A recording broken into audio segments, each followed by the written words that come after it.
இத சொன்னா என்ன தெரியுமா சொல்லுவாங்க, உதயநிதி மட்டும் 2 தொகுதியில நிக்கிறாரு, சேப்பாக்கம் திருவல்லிக்கேணி 2 தொகுதியில நிக்கிறாருன்னு சில அறிவாளிகள் பேசுறாங்க. இது கூட தெரியாத ஒரு தற்கொலை கூட்டத்துக்கிட்ட போய் நான் என்னத்தை பேசுறது? சேப்பாக்கம் திருவல்லிக்கேணிங்கிறது கூட ஒரு தொகுதிங்கிற தெரியாத ஒரு தற்கொலை கிட்ட போய் நான் என்னத்தை சொல்லி அவனை நான் புரிய வைக்கிறது? அவனெல்லாம் நம்ம அவாய்ட் பண்ணிட்டு, நீ கத்துறத கத்து, நான் உழைக்கிறத உழைக்கிறேன், மக்கள் என் பக்கம் நிப்பாங்கன்னு சொல்லிட்டு போயிட்டே இருக்கணும். அவங்களை எல்லாம் நீங்க புறக்கணிக்கணும். அண்ணன் சகோதரர் அண்ணன் இனிகோ இருதராஜ் அவர்களை நீங்க வெற்றி பெற வச்சீங்கன்னா அவர் உங்க வீடு தேடி வருவார்.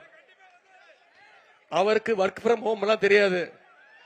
உங்க வீட்டுக்கு வருவார். உங்களுக்கு ஒரு பிரச்சனைனா உங்க வீட்டோட சுக துக்கத்துல உங்க வீட்டுக்கு வந்து உங்களை பாப்பாரு.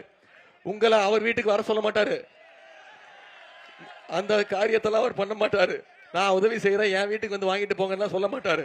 அவரே உங்க வீட்டுக்கு வந்து உங்க குடும்பத்துல ஒருத்தரா நிச்சயம் இருப்பாரு. அதாவது ஏற்கனவே இதை சொல்லியிருக்கிறேன். ஊர்ல திருவிழா கூடும்.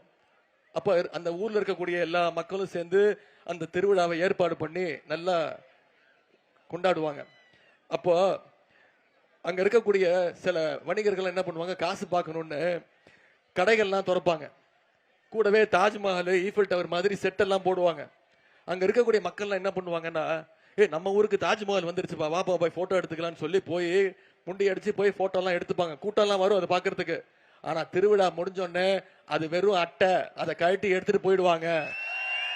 நான் அட்டைன்னு 4 மாசத்துக்கு முன்னாடி சொன்னேன். இன்னைக்கு அது அட்டை தான் அப்படின்னு களத்துல நிரூபணம் ஆகிட்டு இருக்கு. அதை மறந்துடாதீங்க. அதெல்லாம் அட்டை, வெறும் காத்தடிச்சா பறந்து போயிடும். எனவே நம்முடைய வேட்பாளர்